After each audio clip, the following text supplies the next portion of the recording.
Keep your mouth shut if you want to live. The voice was high-pitched, yet laced with a seriousness that froze Richard Hawthorne in his tracks. One moment he was reaching for the polished chrome handle of his Bentley in the dimly lit parking lot. The next he stood still, heartbeat echoing in his ears. Slowly, cautiously, he peered into the back seat. There, half hidden in the shadow, was a little girl, no more than 7, her skin a warm brown, curls spilling over a frayed hoodie. Her eyes darted toward the looming office tower behind them. "They're watching," she whispered, barely moving her lips. "Your partner and his wife. They said you'd be here now." Richard's mind spun. This was absurd. How could a child know Victor and Evelyn Caldwell? And why would she be in his car? Yet something in her gaze, sharp, urgent, made him slide into the driver's seat without protest. "What are you talking about?" he murmured, his voice low but tense. "They're planning to take everything from you. Tomorrow." She clutched the seat belt like a lifeline, eyes glistening not with tears, but with resolve. Richard felt a chill that had nothing to do with the cold night air. 15 years of building Hawthorne Tech. Could it all be gone by tomorrow? He didn't know who this child was or why she cared, but his gut told him one thing. She wasn't lying. If you were in Richard's place, would you trust the warning of a stranger barely tall enough to see over the dashboard? Or would you dismiss it as the fantasy of a frightened child? Her name was Lila Brooks. She said it with a steadiness that didn't match the frayed sleeves of her jacket or the worn soles of her sneakers. "I heard them upstairs in that building," she explained, tilting her chin toward the glowing windows of Hawthorne Tech's top floor. "They called you a pet dog, said you'd wag your tail and sign whatever they put in front of you." Richard's hands tightened on the steering wheel. A lifetime of composure was something he had mastered in boardrooms, but the sting of those words burned through him like acid. "And you're certain they meant me?" he asked, his tone sharper than he intended. Lila gave him a look, one that no 7-year-old should know how to give, full of pity for the question itself. "They said your name over and over. They laughed. The lady with the shiny hair said by the day after tomorrow, you'd be looking for another job." Richard's stomach twisted. That lady would be Evelyn Caldwell, his trusted executive assistant for 10 years, his friend, his ally in countless late nights, building Hawthorne Tech into a company worth hundreds of millions. And Victor Caldwell, his business partner, the man he had shared victories and losses with. How could he? "Why tell me this?" Richard's voice softened. "You don't know me." Lila's gaze shifted to the raindrops gathering on the windshield. "Because I know what it's like to be invisible. People talk like you're not there, like you're too small to matter. My grandma used to say, when you see someone being stepped on and you can help, you help, because next time, it could be you." She said it with a conviction that silenced the noise in Richard's mind. For a long moment, he simply stared ahead at the darkened street, the hum of the idling engine filling the space between them. She had risked something, he didn't know what exactly, to warn him. That much was clear. "Where do you live?" he asked finally. Her shoulders lifted in a small shrug. "Nowhere in particular. Sometimes the shelter, sometimes the street. Depends if there's room or if the other kids aren't too mean that night." Richard's chest tightened in a way that had nothing to do with business. There was a kind of strength in her matter-of-fact tone that made him think of all the times he had fought his way up from nothing. Except he'd never had to do it at her age. He thought of Victor's easy smile, Evelyn's reassuring voice, and the way he had trusted them implicitly. 15 years of partnership, 10 years of loyalty. And yet here he was, hearing the truth from a child with no reason to lie. He imagined walking into that meeting tomorrow, smiling, signing whatever documents they slid toward him, oblivious until it was too late. "They think you're stupid," Lila added quietly as if reading his thoughts. "But you're not, are you?" Richard glanced at her in the rearview mirror, meeting eyes that were far too old for her years. "No," he said slowly, feeling something stir inside him, something sharper than hurt, more potent than betrayal. It was resolve. He turned the key, the engine's rumble filling the silence as he pulled away from the building. "Lila," he said, his voice firm now, "you may have just saved everything I've built." She didn't smile, but her grip on the seatbelt loosened. The streets outside blurred by, and Richard's mind began working at a speed it hadn't in months. He didn't yet know exactly how he would stop Victor and Evelyn, but he knew one thing for certain. Tomorrow they would not find the obedient little dog they expected. They ended up at an all-night diner on the edge of the city, the kind with flickering neon and coffee that had probably been sitting for hours. Richard slid into a booth, the cracked red vinyl groaning under his weight, and gestured for Lila to sit across from him. She didn't need convincing. She had already spotted the menu and was scanning it like she hadn't eaten in a day. When the waitress came by, Richard ordered her a double cheeseburger, fries, and a chocolate milkshake. For himself, just a coffee. He didn't think he could swallow anything else. While they waited, he scrolled through his phone, reading the latest message from Victor. Ready for tomorrow, partner? The Japanese investors will love the proposal. You're going to retire richer than you ever imagined. His thumb hovered over the screen, his jaw tightening. Retire richer? Or walk away empty-handed while Victor and Evelyn swallowed everything whole. He turned the phone toward Lila. They're lying to you, she said flatly, without even reading it twice, smiling while they sharpened the knife. Richard almost laughed at her choice of words, but it wasn't funny. She was right. A few minutes later, his phone buzzed again. This time it was Evelyn. I've reviewed the final contracts. Everything's perfect for you to sign. Trust me, as always. Trust me. 2 words that once brought comfort now felt like poison. Richard's fingers curled around the mug of coffee, the ceramic warming his palms while something colder seeped into his chest. Evelyn knew every detail of his life, his schedule, his habits, his weaknesses, and he had given her that access willingly. They've had years to prepare this, he muttered under his breath. Lila tilted her head. And you've had years to notice things. Don't tell me you never saw any clues. He looked at her sharply, about to protest, but then memories flickered. Late-night calls Victor claimed were with suppliers. Financial reports Evelyn brushed off as just minor adjustments. Conversations that stopped when he entered the room. I saw, Richard admitted quietly. I just didn't want to believe it. Then believe it now, Lila said, taking a huge bite of her burger. The simple command carried more weight than any boardroom directive he'd given in his life. He pulled out his contacts list, scrolling until he found a name he hadn't thought of in over a year, Thomas Vega. The man had been one of the best private investigators Richard had ever worked with, a former cop with a knack for finding what others tried to bury. Victor and Evelyn had forced him out under the pretense of budget cuts. Now Richard saw it for what it was, getting rid of someone who asked too many questions. He hit call. On the second ring, a familiar voice answered, warm but tinged with surprise. Richard Hawthorne? Thought you'd forgotten all about me. I need your help, Richard said without preamble. It's urgent. I'm listening, Thomas replied, his tone sharpening. Richard hesitated, glancing at Lila, who nodded as if giving him permission.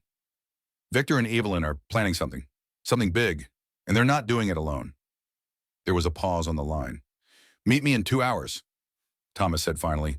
My place or yours? Mine. And Thomas, this time we do it quietly. When Richard hung up, Lila had finished her meal, wiping ketchup from her fingers with a napkin far too neatly for a child her age. That the guy who's going to help? She asked. Richard nodded. He's good. Good enough to beat them? Richard studied her for a long moment. We'll find out, he said, though deep inside he knew they didn't have a choice. Losing wasn't an option anymore. 2 hours later, Thomas Vega was sitting in Richard's kitchen, a steaming cup of coffee in his scarred hands, his sharp eyes moving between Richard and Lila with quiet calculation. He was taller than Richard remembered, or maybe it was just the way he carried himself. Solid, immovable, like a man who had seen too much to be surprised by anything. So let me get this straight, Thomas began, leaning forward on his elbows. Your partner and his wife are planning to take over your company during a merger with Japanese investors.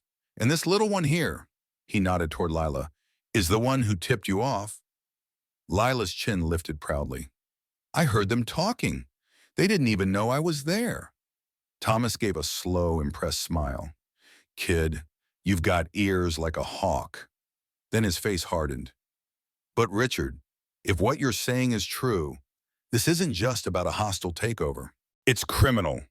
He reached into his worn leather satchel and pulled out a tablet. I never liked how they got rid of me. So after I left, I kept poking around in my free time. Old habits die hard. His fingers danced across the screen, pulling up spreadsheets, scanned contracts, and a network map of company names. Here's what I found. Victor and Evelyn have been running a network of shell companies for at least 2 years. Money's been bleeding out of Hawthorne Tech into these accounts. More than $5 million so far. Richard stared at the screen, the numbers blurring together. 5 million? And that's just what I can trace without subpoena power, Thomas continued. The merger, it's a front. They're using it to launder the stolen funds. Once you sign the merger papers, all those transfers get retroactively legitimized. Then they remove you, and you've got nothing left to fight them with. The room seemed to shrink around Richard, his chest tightening. This wasn't just betrayal. It was treachery on a scale that could destroy him completely. They've planned this for years, he murmured. Every smile, every friendly dinner, it was all just part of the setup. Lila was leaning over the table, eyes darting across the documents. But you know things about them too, right? Secrets? Richard looked at her, startled. What do you mean? You've worked with them forever. They can't have been perfect angels all that time. Her voice carried the kind of streetwise pragmatism that made Thomas chuckle. Kid's got a point. Richard, you've got ammo. Maybe you just never thought of it that way. And then Richard realized he did have things. Fragments of conversations overheard when they thought he wasn't listening. Suspicious meetings Victor claimed were industry networking. Times Evelyn had pushed for irregular bonuses or backdated contracts, brushing off his questions. Back then, he had chosen to trust. Now he could see those moments for what they were, cracks in the mask. Thomas tapped the tablet again, bringing up photos. This is Victor leaving an offshore bank in the Caymans, and here's Evelyn meeting with a man tied to one of the shell companies. I also have 3 former clients willing to testify they were pressured into signing inflated contracts. The air felt electric now, charged with possibility. Richard leaned back, exhaling slowly. So they think I'm walking into that meeting tomorrow blind. Thomas's mouth curved into a slow grin. Then maybe we let them keep thinking that. Sometimes the best play is to let your opponent believe they've already won, right until the floor drops out from under them. Lila's eyes lit up. Like in those movies where the bad guys start celebrating too early, and then, bam, the hero takes them down. Thomas pointed at her. Exactly, kid. Richard looked from one to the other, a strange mix of tension and hope building inside him. If we're doing this, we do it right. No half measures. I want them caught red-handed with so much evidence that they can't wiggle out on a technicality. Then we set the trap, Thomas said simply. And in that moment, Richard felt something shift. For months he had been reacting, absorbing blows, trusting where he shouldn't. Now, for the first time in far too long, he was preparing to strike. They began working out the details late into the night, the kitchen table buried under piles of documents, scribbled notes, and Thomas's tablet. Outside, the city was quiet, but inside, Richard felt the pulse of urgency in every breath. Thomas drew a rough timeline on a legal pad. Tomorrow, the Japanese delegation arrives at 2 o'clock. Victor and Evelyn will want you in the conference room 15 minutes early to review the papers. That's when they'll push for your signature. Richard nodded grimly. So we use that moment. But how? We have the evidence, Thomas said, but it'll hit harder if they incriminate themselves in real time. If we can catch them speaking about the scheme during the meeting, that's the nail in the coffin. Lila, sitting cross-legged on a chair with a mug of hot chocolate, spoke up. I can do it. I can sneak in and hide near the conference room before they get there. Record everything on your phone. Richard froze, torn between admiration for her courage and dread at the thought of involving her further. Absolutely not, he said at first. It's too dangerous. Dangerous is living on the street, Lila replied quietly. This I can handle. She met his eyes, unflinching. You need someone they won't suspect. Thomas looked between them. She's not wrong. Security will be focused on the executives and the guests, not on a child. But we do it with safeguards. I'll be nearby the entire time. One wrong move and I pull her out. Richard rubbed his temples. Every instinct told him to shield Lila from the risk, but she had already risked more than most adults ever would, and deep down he knew her instincts were razor sharp. Finally, he exhaled. Fine, but Thomas, you don't take your eyes off her for a second. Thomas nodded. You have my word. The next hour was spent rehearsing every step. Lila would arrive at the building early, wearing the plain navy sweater and jeans Thomas had brought for her, blending into the background. She'd slip into the maintenance corridor that ran parallel to the conference room and find the narrow gap between the paneling and the storage closet where she could hear everything. Richard would leave his phone on, set to record, and pass it to her in a discreet pouch. Once the conversation started, she'd capture every word. Meanwhile, Thomas would be stationed in the adjacent hallway, pretending to check electrical panels, an earpiece connecting him to Richard. The rest of the evidence, photos, bank statements, testimonies, would be ready in a locked case. Two federal investigators Thomas trusted would wait in the lobby, ready to come up the moment Richard gave the signal. By midnight, the plan was set. Richard leaned back in his chair, studying the two people who had somehow become his inner circle in less than 24 hours. Lila, barely able to keep her eyes open now, curled up in the armchair with the blanket from the couch. Thomas, methodical and tireless, organizing the files with the precision of a man who had built cases his entire life. Why are you helping me, Thomas? Richard asked quietly once Lila had drifted off. Thomas didn't look up. Because they didn't just try to destroy you. They tried to destroy the company I believed in, the one I put my own reputation on the line for. And because, he glanced at Lila, you've got someone worth protecting now. That makes the fight personal. Richard felt the weight of those words. This wasn't just about Hawthorne Tech anymore. It was about the people who still believed in what it stood for, and about a little girl who had walked into his life with nothing and somehow given him everything. As he turned off the kitchen light, he realized something. Tomorrow wasn't about revenge. It was about justice, delivered in the quiet, devastating way that left no room for denial. And in that realization, he found a calm he hadn't felt in months. The next afternoon, precisely at 2 o'clock, Richard stepped into the Hawthorne Tech conference room with the steady composure of a man who had nothing to fear. On the surface, it looked like any other high-stakes meeting, mahogany table gleaming, water glasses perfectly aligned, the scent of fresh coffee mingling with the faint tang of printer ink. Victor Caldwell was already there, wearing his practiced smile like a tailored suit. Richard, he greeted warmly, stepping forward to clasp his hand with an intimacy that now felt poisonous. The Japanese delegation will be here any minute. Everything is ready. This is going to be the most important day of our lives. Evelyn approached next, her tailored cream dress impeccable, a leather portfolio in her hands. I've marked all the signature pages with yellow tabs, she said, her tone honeyed. No need to read every line. We've already gone through it all. Trust me, as you always have. Richard gave a small nod, his eyes calm, concealing the storm beneath. Of course, Evelyn. As they settled into their seats, Lila was already in position behind the thin wall of the maintenance corridor, Richard's phone recording every word.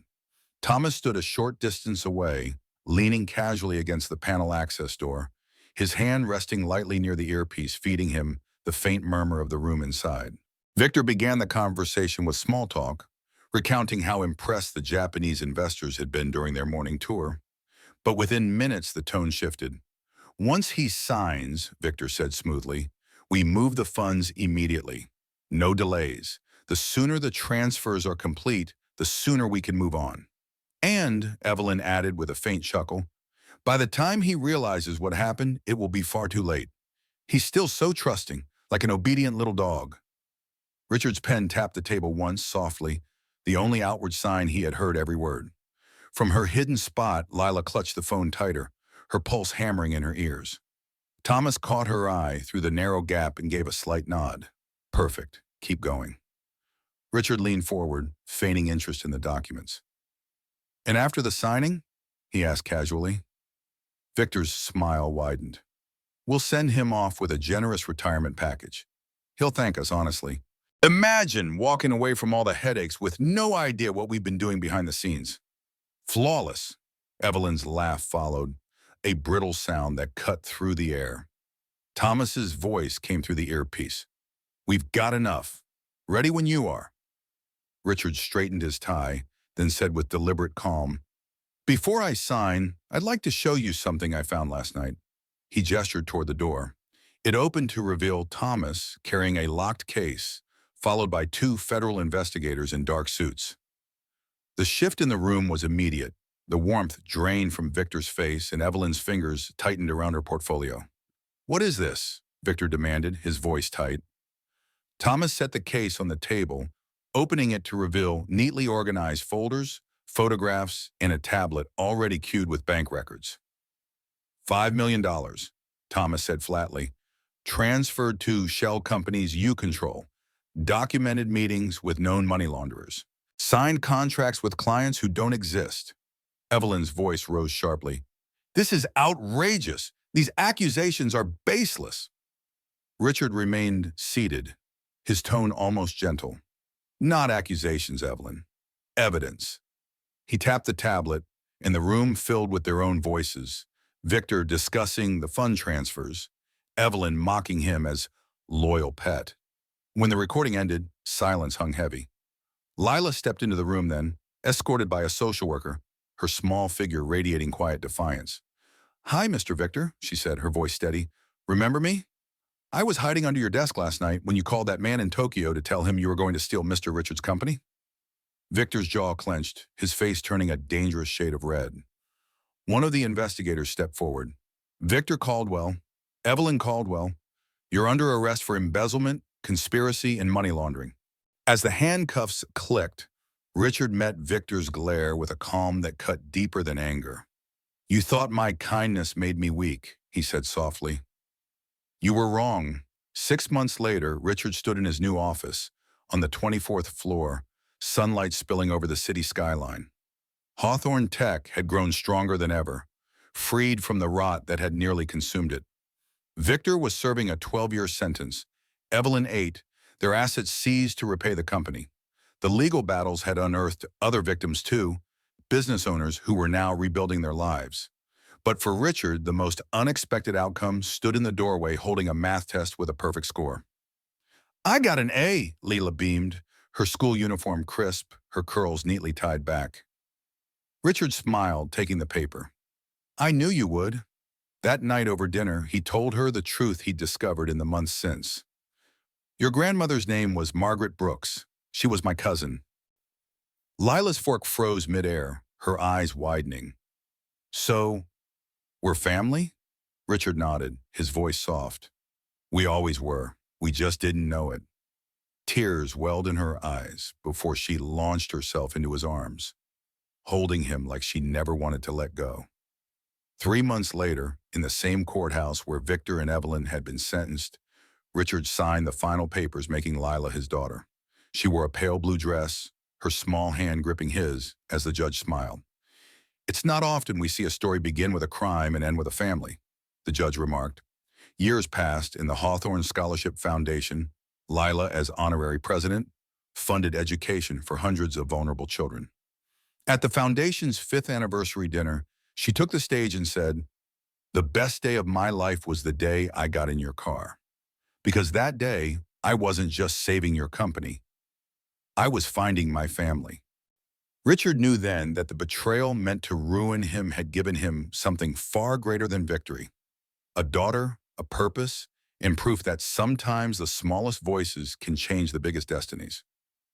If this story of justice, family, and second chances moved you, tell me, would you have trusted a child's warning? Comment below and share your thoughts.